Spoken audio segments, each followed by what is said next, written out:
ಇಡೀ ಸಮಾಜಕ್ಕೆ ಒಂದು ತಲೆ ತಗ್ತಕ್ಕಂಥ ಇನ್ಸಿಡೆಂಟ್ ಇದು.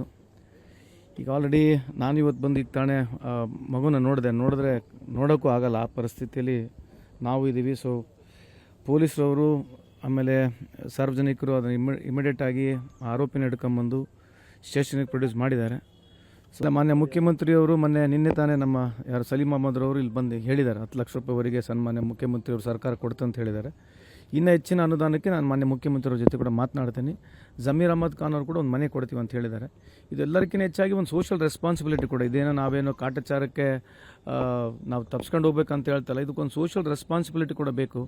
ಸೊ ಹಂಗಾಗಿ ಸಾರ್ವಜನಿಕರು ಇಂಥ ಒಂದು ಇನ್ಸಿಡೆಂಟ್ಗಳಾದ ನಂತರ ನಾವು ಕೂಡ ಸ್ವಲ್ಪ ಹೆಚ್ಚು ಮಾಡಬೇಕು. ಆಮೇಲೆ ಎಲ್ಲೆಲ್ಲಿ ಈ ಥರ ರಿಮೋಟ್ ಪ್ಲೇಸಸ್ಗಳಿದ್ದಾವೆ, ಪೊಲೀಸ್ ಇಲಾಖೆಯವರು ಕೂಡ ಹೆಚ್ಚಿನ ಗಮನವನ್ನು ವಹಿಸ್ತೀವಿ. ನಾವು ಇನ್ನು ಮುಂದುಗಡೆ ಕ್ಯಾಮ್ರಾ ಕೂಡ ಇಲ್ಲ, ಕೆಲವು ಜಾಗದಲ್ಲಿ ಇಲ್ದಿರೋಂಥಲ್ಲಿ ಕ್ಯಾಮ್ರಾಗಳನ್ನ ಅಳವಡಿಸ್ತೀವಿ.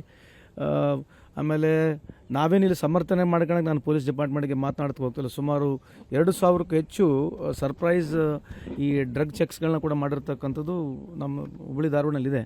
ಸೊ ಈ ಇನ್ಸಿಡೆಂಟ್ ಆಗಿರ್ತಕ್ಕಂಥದ್ದು ನಿಜಕ್ಕೂ ಇದು ಇನ್ಹ್ಯೂಮನ್ ಇನ್ಸಿಡೆಂಟು. ಯಾನೋ ಒಬ್ಬ ಮೆಂಟಲಿ ಸಿಕ್ ಇಂಥ ಮಾಡ್ತಕ್ಕಂಥದ್ದು ಸಾಧ್ಯತೆ ಇದೆ ಅಂತ ನನ್ನ ಭಾವನೆ.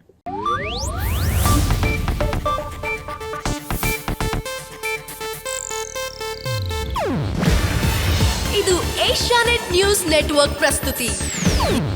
ನೀವು ನೋಡ್ತಿದ್ದೀರಾ ಏಷ್ಯಾನೆಟ್ ಸುವರ್ಣ ನ್ಯೂಸ್.